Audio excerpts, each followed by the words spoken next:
To me, greenwashing is a marketing technique that aim to project an image about ecological, environmental friendly. Greenwashing is a lot like brainwashing, but using the manipulation of certain organization to state that they are sustainable or aware about the environment. I would say that a company or individuals painting a very misleading picture to mislead us in terms of how we go green. So yeah, it's more of just hoo-ha, from the front, with shouting out about what they can do or what they are doing to help save the environment, but actually back end they are really not doing anything to consider the environment. My take on it as an educator is that greenwashing is not something surprising. So saying that it's not something surprising does not necessarily mean that we condone it. It's the fact that just as how media in itself, a multi-billion-dollar industry making profit and making money, it's not a surprise that greenwashing will be one of the schemes that they use in order to make profit. In the 1980s, the term greenwashing was started by an American environmentalist named J. Westerville.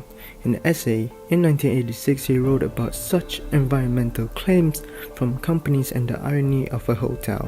The hotel was expanding in a natural area but also told the customers to reuse the towels. We'll destroy the environment, we'll make sure you reuse your towel, opening the eyes of millions of people to how businesses pretend to be environmentally friendly. In greenwashing, there are actually basically like 7 scenes. Scenes of fibbing, scenes of less information, scenes of vagueness. There's a lot of vagueness when they do the campaign by promoting and highlighting what is good for the environment, but behind the stage, right, there's a lot of things that are not really well explained, and lack of further detailed information to be given to the publics. Brands and companies, because a lot of people have their eyes on them, so they are trying whatever they can using flowery words, marketing campaigns, tactic, pictures, videos to make you feel good, but not really changing the ecosystem of how it really contributes to the environment. I think for the campaigns to be labeled as greenwashing in the first place, they may have not the marketing strategists may have not thought thoroughly about a few of details when they plan for the campaign. So always we will say that the devil lies in the details, because marketing is by right to show you what they want to highlight and to let the publics know what the marketing team wants the public to perceive. So it's all about perception. It's all about what you choose to see. One of the many businesses under this accusation is H&M. H&M did a clothing recycling program where they urged people to donate unwanted clothes and all for a 15% discount voucher. That is a greenwashing tactic because fast fashion itself is a toxic industry and they often produce immense clothing that may go out of style the week later, fooling you that you're helping the environment when in fact you're actually worsening. Even if they've been called out by activists, even if they have already been uncovered for their supposed manipulation, the amount of hurt that they get may not be, or the amount of damages that will cause to their company may not be as much, right? And the reason for this, and I think the reason for this, because when they invest in a particular advertisement or advertising, they will not invest in advertising that will not work. So like you mentioned just now, H&M is an example of a company that positioned themselves as an ethical brand, but in general fact or in the truth that they really don't practice that, right? But it doesn't really cause that harm to their brand as much, because even if activists call them out, no one actually buy H&M because they're environmentally friendly in comparison to because their brand has already been there for a long time. So as an educator, yes, I'm not surprised by it.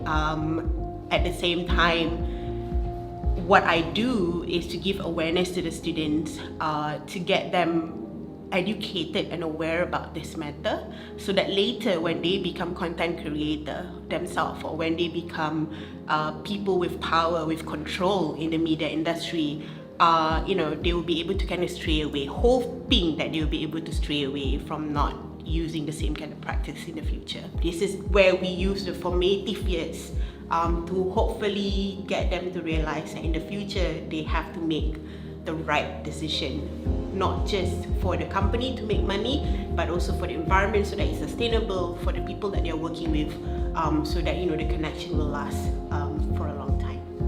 If we keep demanding, right, for better alternatives for your clothing and all that, there will come a day where the brands will listen to us and make a change, because in the end we hold the power to their sales, right? We are the ones giving money to them. In comparison to having a constructively critical mindset where you ask what is the problem, what is the root of the problem, and then you ask yourself what can you do to enhance or change this particular issue or problem, right?